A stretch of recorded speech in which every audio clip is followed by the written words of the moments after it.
Dando então continuidade aos nossos estudos sobre a pedagogia espírita, mais especificamente sobre a mediunidade,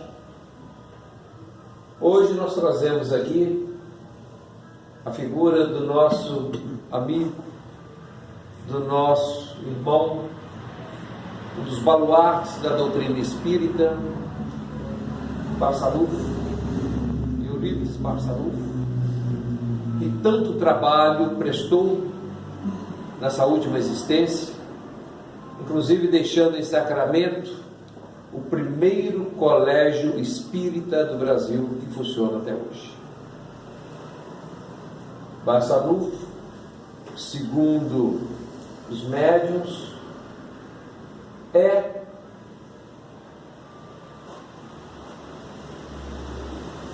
o nosso coordenador no plano espiritual. Maria, nossa mentora e benfeitora desta casa, está diretamente ligada a Eurípides Barçanufo. Então nós temos como irmão, como espírita, um dos grandes nomes da história do espiritismo no Brasil. Então, dando continuidade ao estudo, os espíritos inferiores são inconsequentes, triviais e até grosseiros.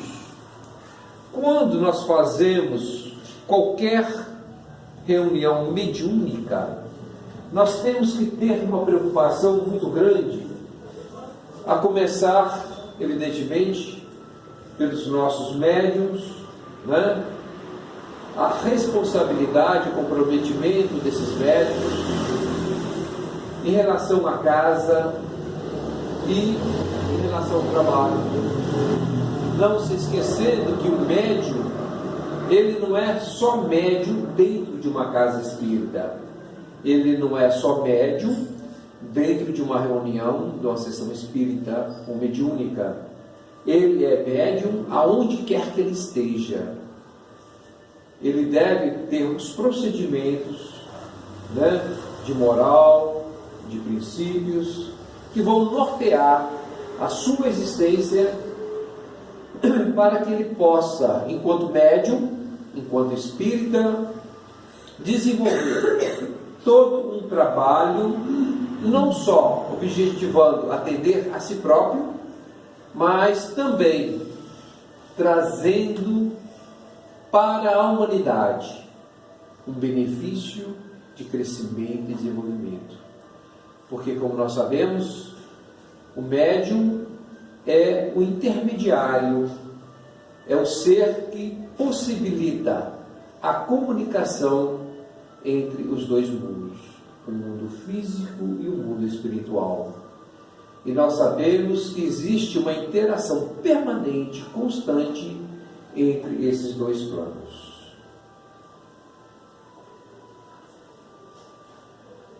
Se eles dizem às vezes coisas boas e verdadeiras, dizem-nos mais frequentemente coisas falsas e absurdas, por malícia ou por ignorância. Existe uma necessidade muito grande das casas espíritas patrocinarem um estudo permanente sobre a mediunidade, para que nós possamos capacitar os médiuns que estão vindo, os médiuns que estão nascendo com esse objetivo de alavancar a transição que deve existir para que nós possamos atingir, né, uma fase de regeneração. Então, compete aos médiuns esse papel fundamental. Lógico que a doutrina espírita não se restringe somente dentro da mediunidade, mas ela tem um papel fundamental na medida que ela é o intérprete, é o intelector, é o intermediário entre os dois mundos, para que nós possamos aproveitar o máximo dos benefícios que o plano espiritual traz para nós enquanto espíritos encarnados que somos. Por isso que durante as nossas sessões mediúnicas, nós temos que estar atentos para que nós percebamos que tipo de espíritos manifestam naqueles médios que estão ali fazendo os trabalhos. São espíritos inconsequentes? São espíritos levianos? Zombedeiros? Brincalhões? Ou são espíritos sérios que vêm com o objetivo de trazer para nós os conhecimentos, as orientações, as advertências necessárias para que nós possamos desenvolver e crescer? Se aqui entre nós encarnados nós temos irmãos em desequilíbrios, irmãos encarnados, mentirosos, irmãos inconsequentes, no mundo espiritual não é diferente. E são esses irmãos, numa sessão não séria, é que vão produzir esse tipo de diálogo, para que nós evitemos de ter junto a nós irmãos desse quilate. É necessário que a sessão mediúnica seja feita de uma forma séria, de uma forma útil, de uma forma a trazer para nós, espíritas e espíritos, o conhecimento necessário desse desenvolvimento. Muitos se manifestam com malícia para ludibriar, para enganar aqueles irmãos médiuns, orientadores, que não foram advertidos sobre como proceder numa sessão mediúnica em relação a esses irmãos. Mas muitos também se manifestam dessa forma por simples ignorância. Porque, a exemplo de nós aqui, amanhã um irmão de nós que não tem conhecimento doutrinário espírita, ao desencarnar, se ele não teve em vidas anteriores um conhecimento sobre a doutrina espírita, ele também vai ignorar esses fatos que hoje estudamos e temos como relevantes. Quando nós afirmamos aqui por ignorância, é ignorância no saber, no conhecer, né? Por exemplo, eu sou um ignorante na área da medicina, porque eu não estudo, eu não milito dentro da área médica, da área da saúde. Eu ignoro. Eu sei que existe essa ciência que é desenvolvida, mas eu não tenho um conhecimento profundo nessa área. Então, eu ignoro como desenvolve um trabalho dessa natureza. E assim, todos nós, né? Nós temos ignorâncias em muita coisa. Por isso que o Espírito de verdade nos alertou: amai-vos e instruí-vos. Porque através do amor nós podemos consolidar em nós um conhecimento necessário de afirmação, de desenvolvimento, de crescimento, dentro de um processo de caridade, né, solidário e fraterno. E através do intelecto, nós vamos construir em nós um conhecimento para que nos dê o entendimento necessário para que possamos libertar das algemas da ignorância. Como fazemos isso? Através da instrução. Não importa de que forma vem essa instrução, O importante é que a gente movimente sempre, buscando essas orientações, buscando desenvolver em nós essa parte intelectual, que é fundamental para nós.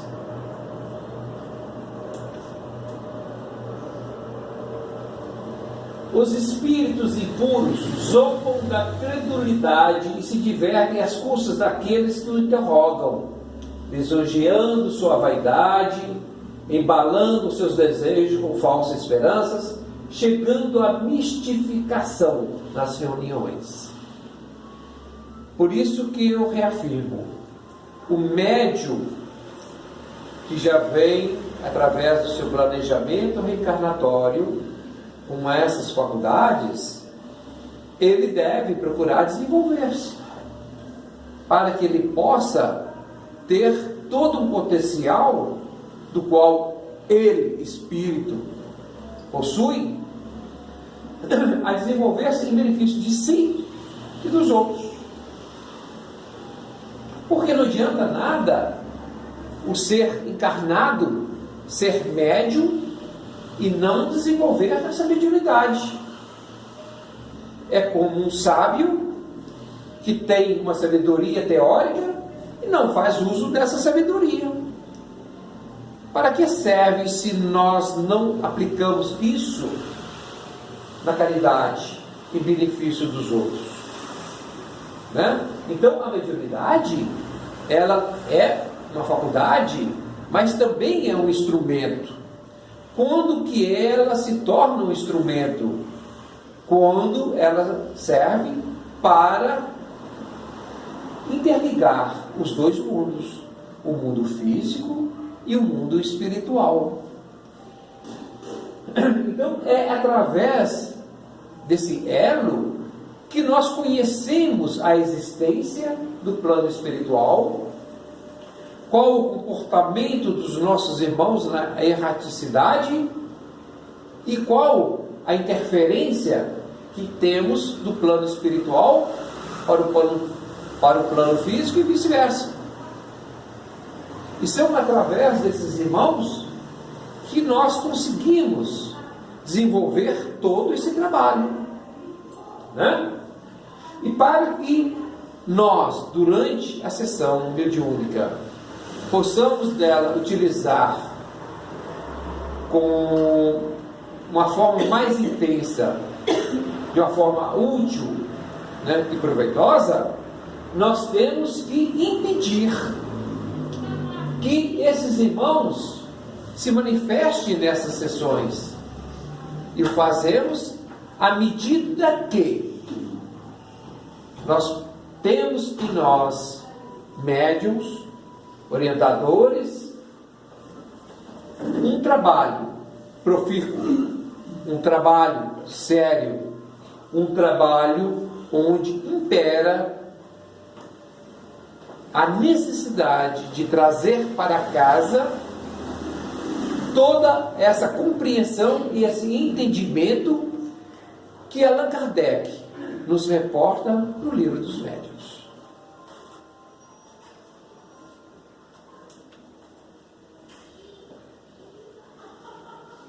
A moral dos espíritos superiores se resume com a do Cristo, nesta máxima evangélica: agir para com os outros como queríamos que os outros agissem para conosco.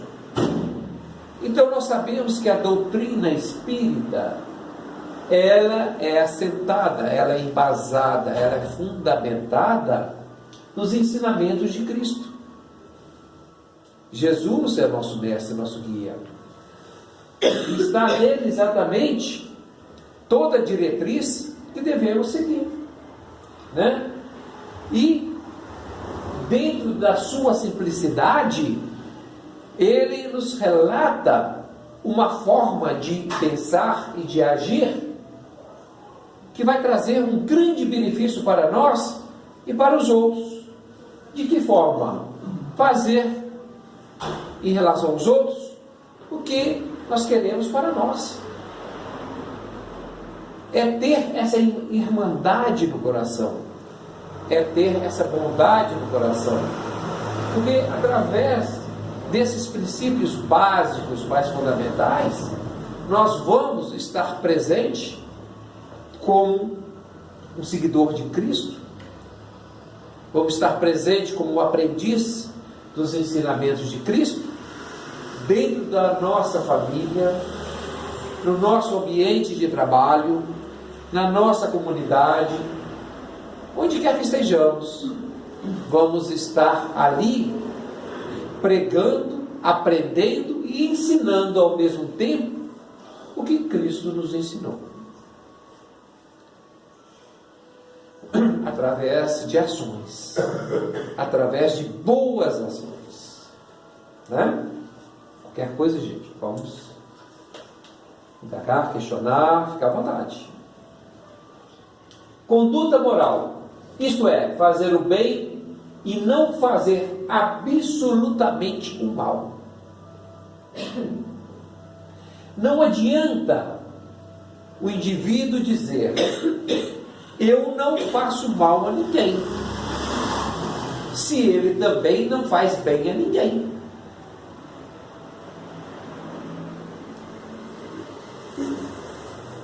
Porque é muito cômodo você dizer que não faz mal.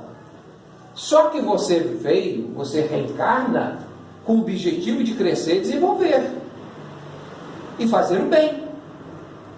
Se você não faz, você não se completa dentro do princípio reencarnatório. Vim só para não fazer o mal é muito pouco. É muito pouco para o espírito que quer desenvolver, que quer crescer. E nós sabemos perfeitamente que fazer o bem não escolhe dia, nem lugar, nem hora, nem pessoas. A todo instante podemos estar fazendo bem, ensinando bem. No olhar, no sorriso, no agradecimento, numa gratidão, no ensinamento, numa oração, numa prece, ofertando para aqueles que precisam bens materiais, conhecimentos.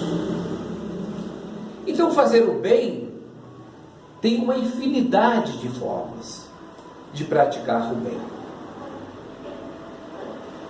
E cabe a cada um de nós nos conduzirmos nessa seara para que o bem sobreponha o mal.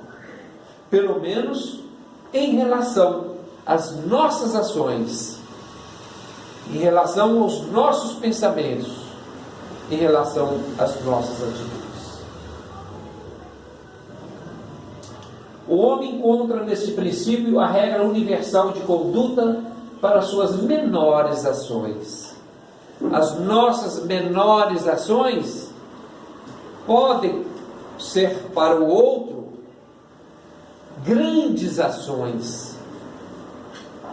Às vezes, o que a pessoa precisa naquele momento é uma palavra de incentivo, é uma palavra de motivação, é um abraço fraterno, coisas que não nos custam nada, mas para aquele que recebe, pode representar muito.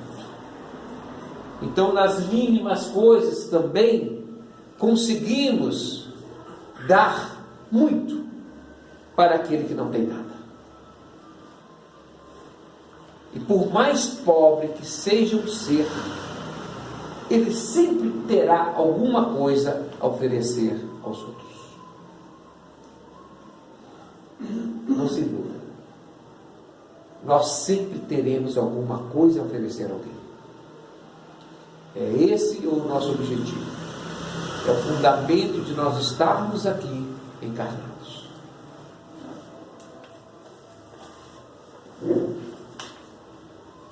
Os espíritos iluminados nos ensinam que o egoísmo, o orgulho, a sensualidade são paixões que nos aproximam da natureza animal, prendendo-nos à matéria. Nós sabemos que à medida que o ser encarnado vai se espiritualizando, vai tornando-se pessoas melhores em relação a si, em relação aos outros, ele vai criando um ambiente espiritual ao redor de si diferente. Com isso, ele permite a conexão com o mundo espiritual, com os irmãos da esfera espiritual, com os nossos irmãos iluminados. É a lei de atração que vai nos unir a esses irmãos,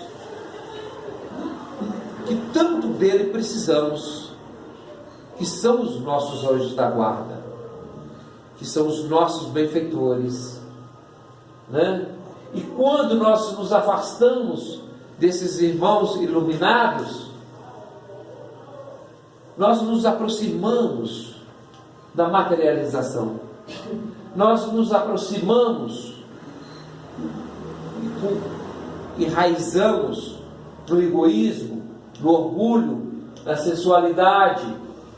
Essas paixões afloram em nós, porque todos nós ainda carregamos uma carga muito pesada do egoísmo, do orgulho, da vaidade,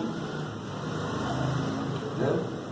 Que são princípios que marcam muito o nosso perispírito, que ficam gravados no nosso perispírito, que nos faz ainda pessoas materializadas. À medida que nós vamos nos elevando espiritualmente, nós vamos capacitando ao nosso perispírito a obter, dentro da sua formação, os elementos mais etéreos.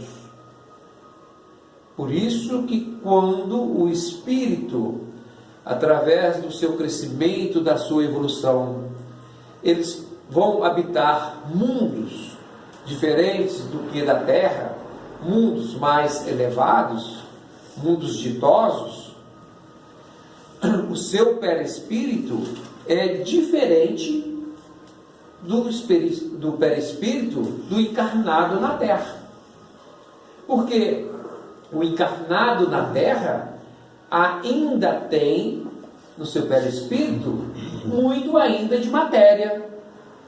Por isso, por uma deficiência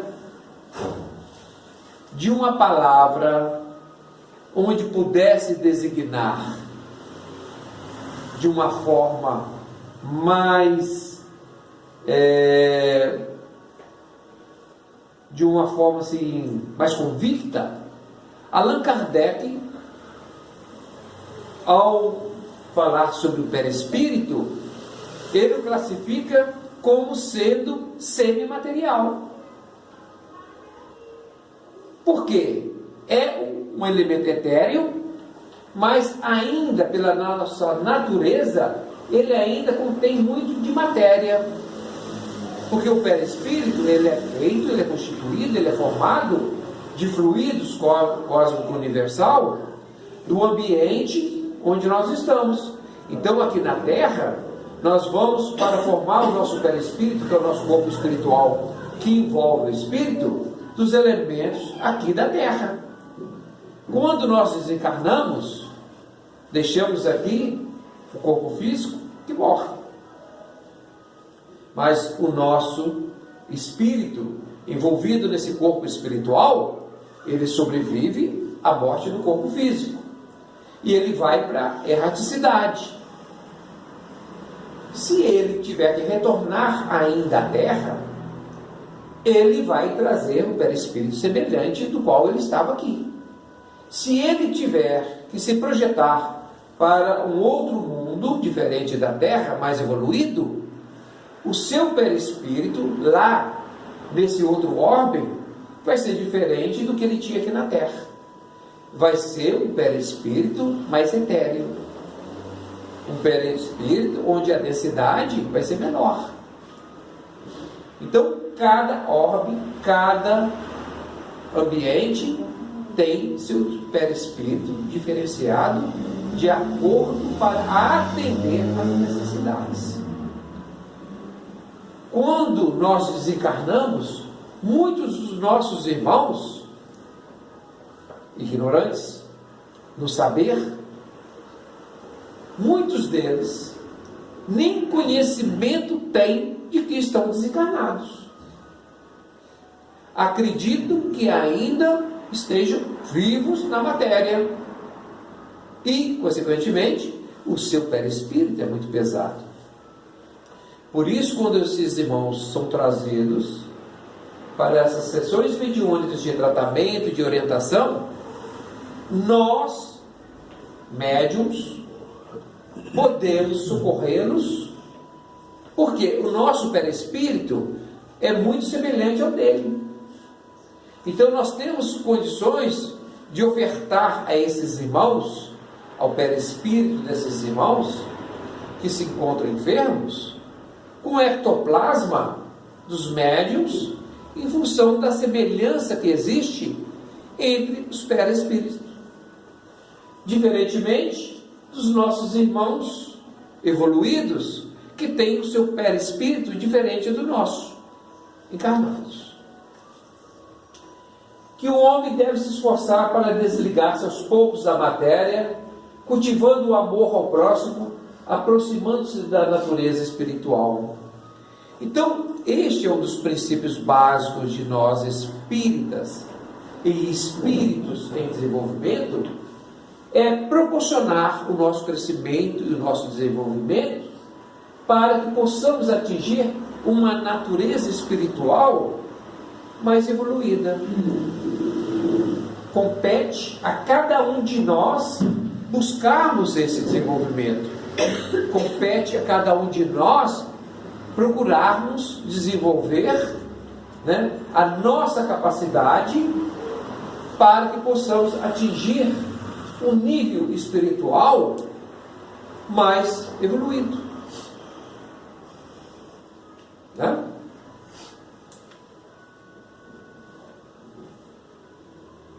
Cada um de nós deve se tornar útil conforme as faculdades e os meios que Deus colocou em nossas mãos como aprendizagem.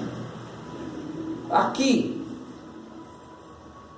vale salientar que Deus, na sua infinita bondade e misericórdia, permite a cada um de nós, através do nosso planejamento reencarnatório, trazer conosco as faculdades necessárias para o nosso crescimento, o nosso desenvolvimento. Colocando em nossas mãos essa capacidade. Agora, cada um de nós, dentro do seu livre arbítrio, vai fazer da sua existência o que melhor lhe convier.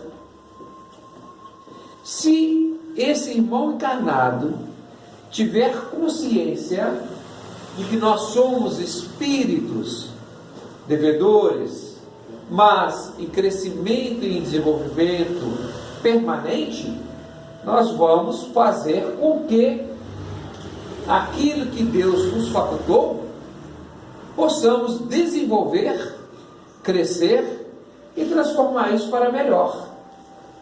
Se nós não tivermos esse conhecimento, isso aqui vai redundar praticamente em nada.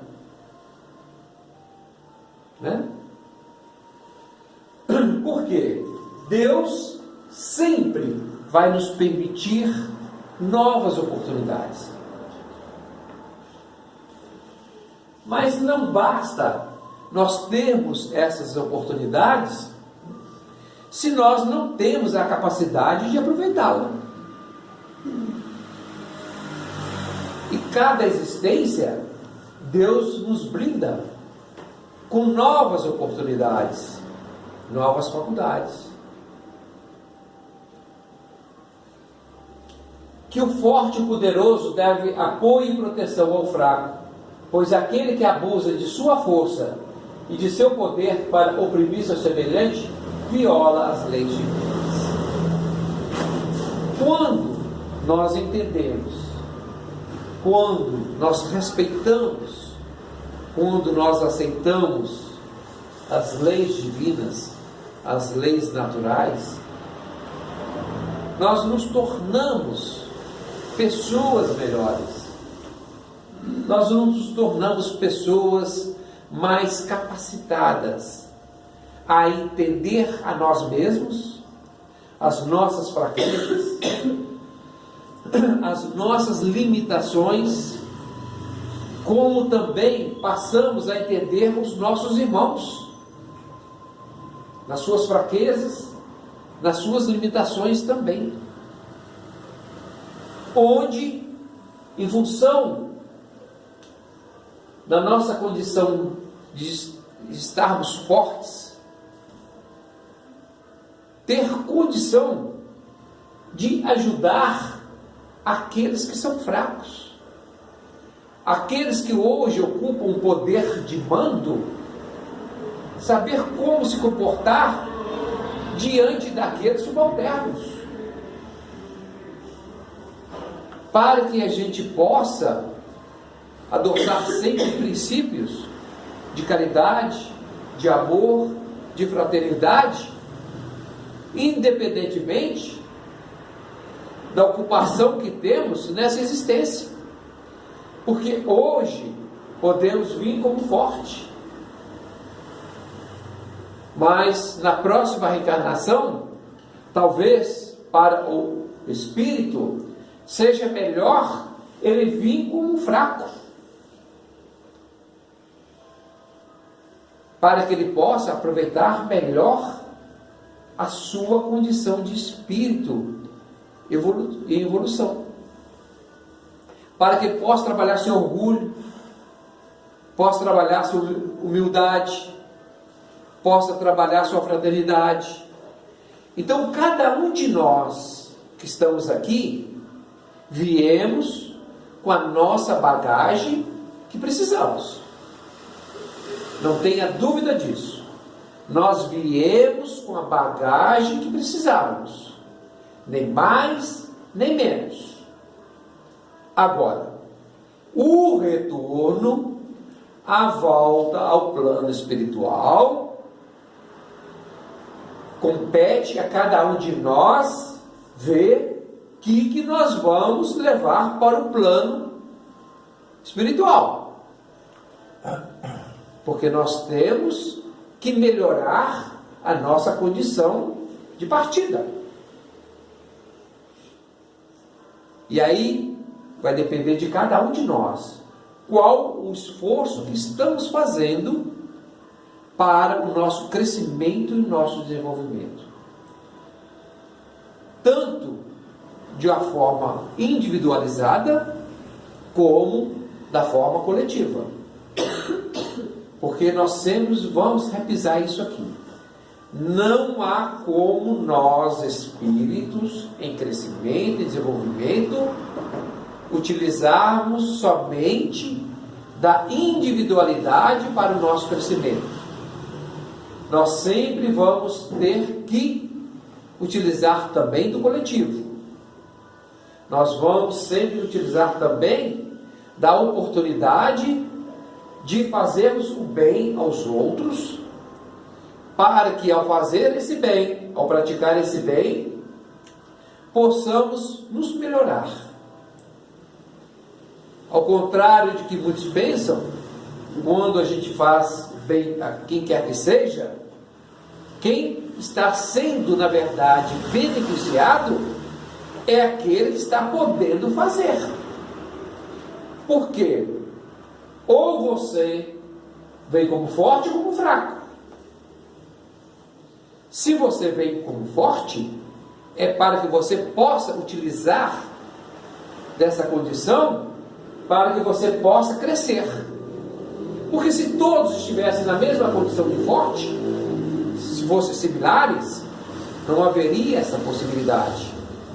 essa desigualdade ela existe como um fator pedagógico, para que nós possamos utilizar desses benefícios para crescermos. O fraco, ao ser ajudado, ele também vai exercitar a sua humildade, a sua gratidão. E o forte também. Então os dois sempre vão ser beneficiados. Por isso que quando nós praticamos o bem, nós não temos que aguardar retorno. Nós não temos que esperar retorno. E isso que muitas vezes é difícil nós entendermos isso. Puxa vida, eu ajudei tanto fulano, isso, aquilo, quando precisou, tudo mais, e olha aí, e não reconhece isso. Né? A sua parte você fez. Não espere de ninguém gratidão, reconhecimento, nada. Faça simplesmente a sua parte. Como humano, como reencarnado, é difícil nós aceitarmos isso. Por quê? Ainda nós estamos muito presos à matéria. Ainda nós não temos esse desprendimento de somente fazer o bem sem esperar nada em troca, né? Mas vai chegar um momento, um tempo, que isso vai acontecer. E é isso que nos faz muitas vezes pessoas amargas e infelizes, porque eu fiz tanto bem com fulano e ele não está nem aí para mim hoje. E às vezes dentro da nossa própria família acontece isso, com os amigos, né? Com pessoas de fora. Pois é, tem que tomar muito cuidado também como é feito esse bem, né? Porque muitas pessoas também querem fazer uma coisa que é do outro, você quer fazer para ele, né? Também não é desse jeito também, porque esse bem você tem que ensinar a pessoa como proceder. O Sebastião levantou uma questão aqui que é muito difícil.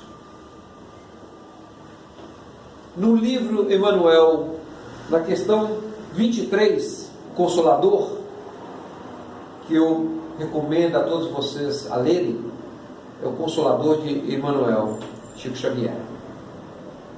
Ele fala uma questão sobre o equilíbrio. E é importante essa questão, porque quando você faz o bem, vamos tomar como exemplo os nossos filhos. O que é fazer bem para o nosso filho? É dar tudo que ele precisa e necessita?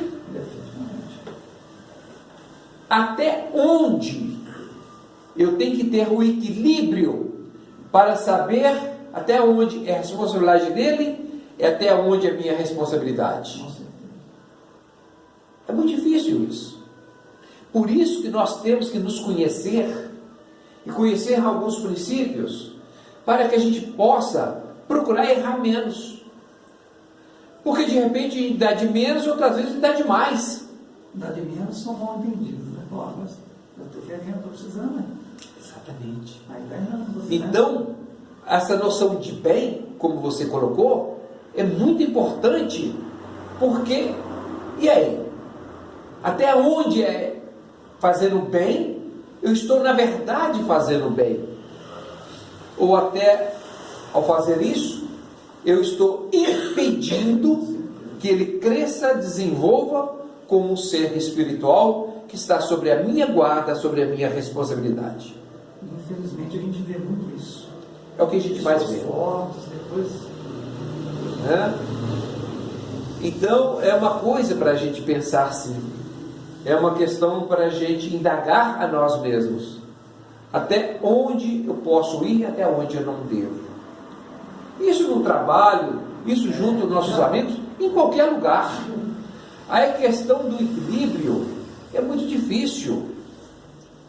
Nós temos essa medida, né? Para que a gente possa trazer para nós uma consciência tranquila. Não, eu fui até onde era possível eu ir. Aonde eu estou indo não quer dizer que necessariamente um outro não tem que ir um pouco mais, avançar um pouco mais. Ou, de repente, o contrário. Pela nossa individualidade, cada um de nós tem o seu ponto de equilíbrio. Não dá para generalizar, né? Então, cada um de nós temos que encontrar qual é esse ponto de equilíbrio.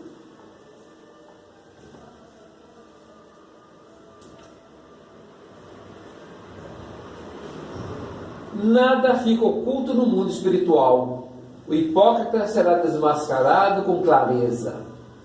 Nós sabemos que, enquanto encarnados, nós podemos nos apresentar com várias máscaras, não é isso? Não é isso que a psicologia nos ensina? Né? Diante de vocês aqui, eu posso me apresentar de um jeito, na minha família de outro, no trabalho de outro, e assim por diante, né? Eu vou vender o meu peixe, eu vou me apresentar como eu quero que as pessoas me vejam, né? E no mundo espiritual, será que eu consigo isto? Não. Por que eu não consigo? Porque no mundo espiritual, o que acompanha o espírito é o perispírito. E de que é formado o perispírito? Ele é formado de energia. Ele é formado de fluidos, obtido do fluido cósmico universal, com aquilo que existia, aonde no orbe que ele está. A exemplo aqui da Terra, ele vai elaborar seu perispírito de acordo com os elementos aqui, que são elementos energéticos. E por ser energia, ele vai irradiar de acordo com a sua energia. Então, como nós falamos comumente aqui, né? Fulano de tal tem uma energia boa, fulano de tal tem uma energia ruim, né? Esse padrão no mundo espiritual, ele efetivamente acontece. Por quê? Lá, como não tem essa máscara, ele não vai ter como se esconder. O que ele vai irradiar, né, vai ser aquilo que ele realmente é. Não tem como ele se disfarçar, né?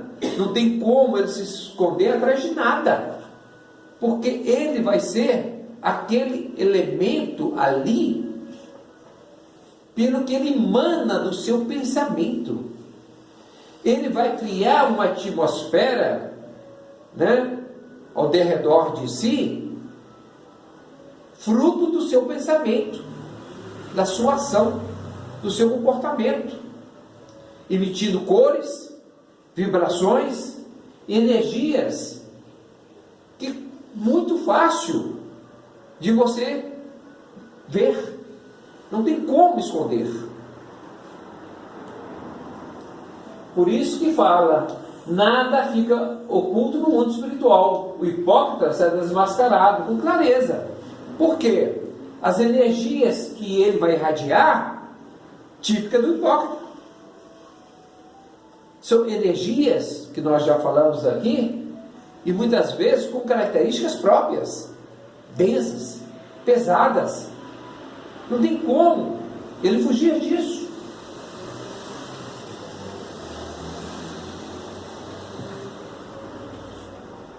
A presença inevitável daqueles para os quais tivermos agido mal é um dos suplícios que nos estão reservados. Se aqui nós temos, por isso, voltando um pouco, que Jesus fala, procure reconciliar antes da partida, porque depois que partiu não adianta. Por quê? Se aqui houve conflitos e atritos, e se você foi o causador disso, como será esse encontro no mundo espiritual? Como será esse espírito que está lá, em que aqui você o sacrificou, aqui você o torturou, aqui você cometeu vários atos que fez com que esse espírito também, por não ter um conhecimento maior, ele acaba se nutrindo de raiva, de rancor e de ódio. Ele desencarna. Você desencarna também. Como será esse encontro no mundo espiritual? Vai ser um suplício. Porque como você vai se esconder? Né? Ali tudo é nítido. O estado de inferioridade e de superioridade dos espíritos correspondem penas e gozos que nos são desconhecidos na Terra. Porque aqui ainda nós não temos como mensurar o que é essas penas no mundo espiritual.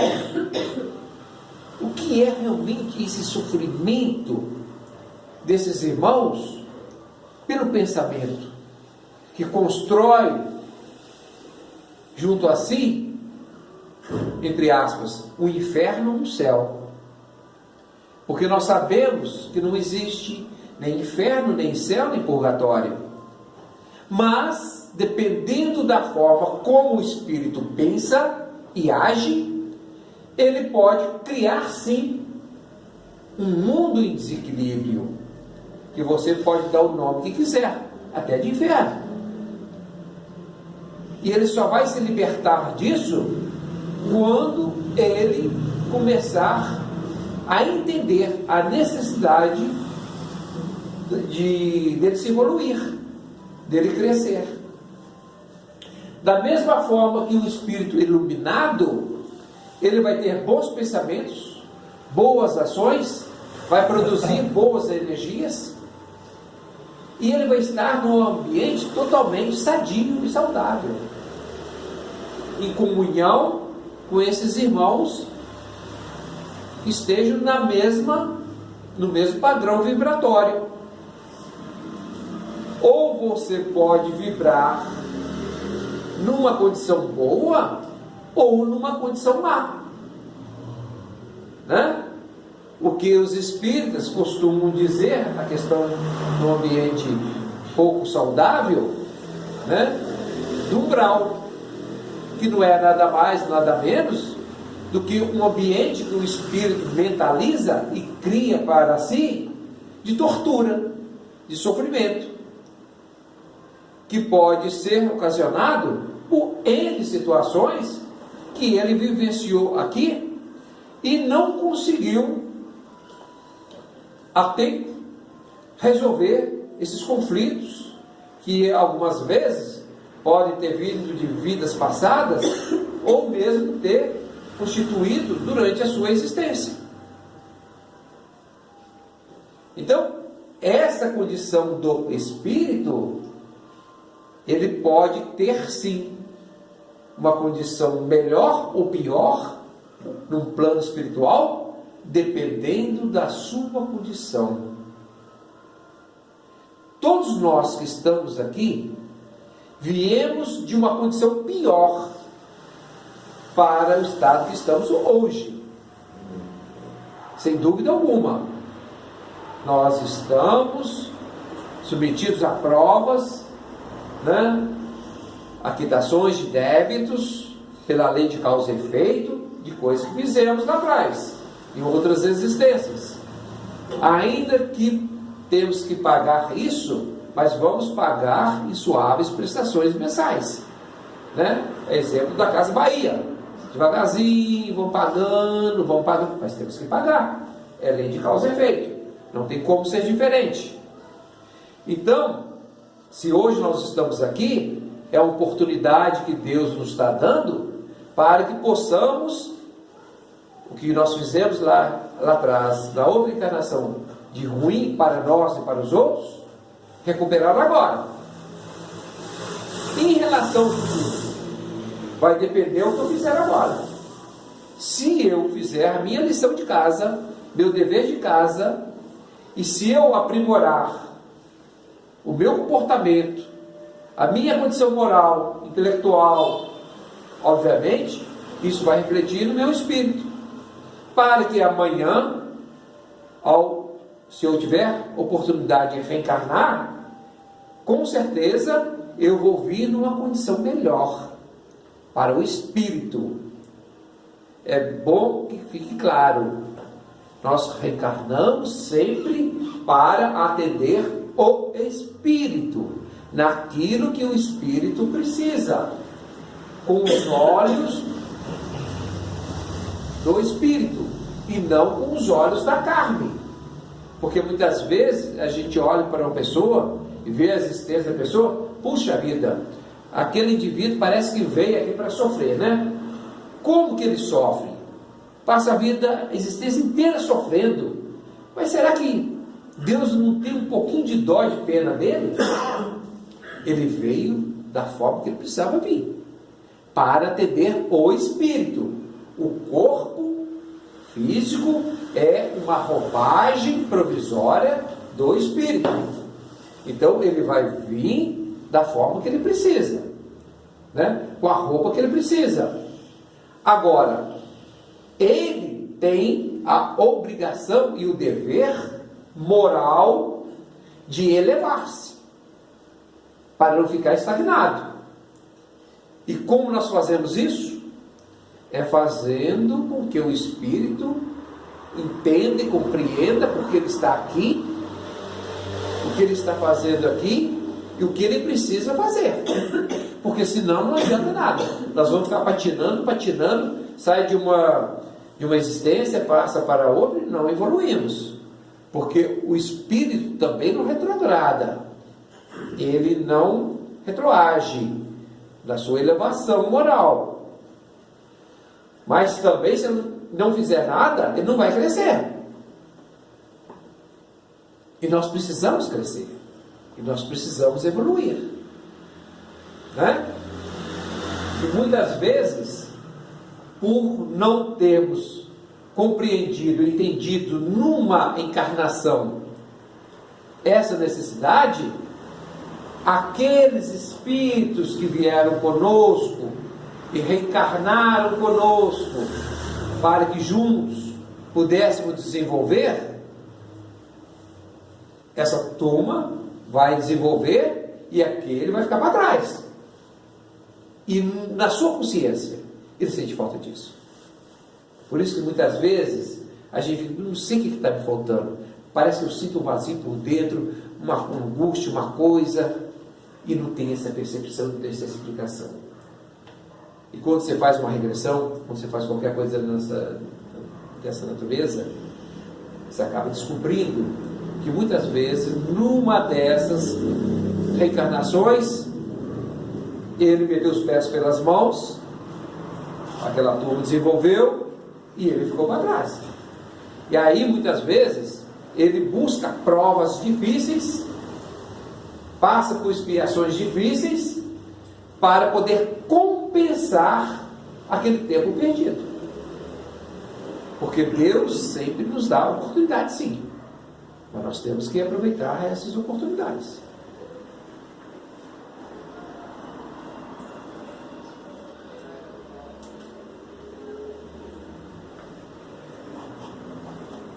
Nos ensina também que não há faltas que não possam ser compensadas pela expiação. É aquilo que nós falamos agora, né? Deus, dentro da sua bondade, Ele nos concede sempre uma oportunidade. Então, na verdade, o que é expiação? Expiação, como muitos pensam, não é sofrimento. Expiação é oportunidade, é bênção. Porque se não houver expiação, não tem como eu resolver a questão do meu crescimento, do meu desenvolvimento, em função da lei de causa e efeito. Então, a expiação é uma forma que nos é dada pelas leis divinas para que eu possa continuar evoluindo, crescendo. Então, expiação é uma bênção. Ah, mas desde quando sofrer é bênção? É uma forma de você crescer e desenvolver. Porque muitas vezes, não que isso seja necessário, mas para alguns acaba sendo. O sofrimento induz a reflexão. O sofrimento faz com que a pessoa pense um pouco mais. Porque é muito difícil, na alegria, na mudança e tudo mais, você lembrar de Deus. Você lembrar de que outras pessoas precisam do seu auxílio. Mas no sofrimento não. Para tal, a reencarnação se faz necessária, encontrando meios nas diferentes existências que lhe permitem avançar, conforme o seu desejo e seus esforços no caminho do progresso, em direção à perfeição, que é o nosso objetivo final. Então, quando nós reencarnamos, nós estamos dando uma oportunidade ao espírito para que ele possa se evoluir. E a forma como nós vamos encarar os desafios que nós temos dia a dia vai depender da nossa compreensão, do nosso entendimento, da nossa forma de nos vermos como espírito em desequilíbrio, como espírito numa aprendizagem permanente e constante, como um ser biológico, como um ser social, como um ser psíquico, como um ser espiritual. Nós somos um ser em conjunto. Nós somos um ser em crescimento e desenvolvimento. Nós somos um ser holístico. E esse todo que nós temos que desenvolver em nós. E assim chegamos ao fim de mais um estudo, né?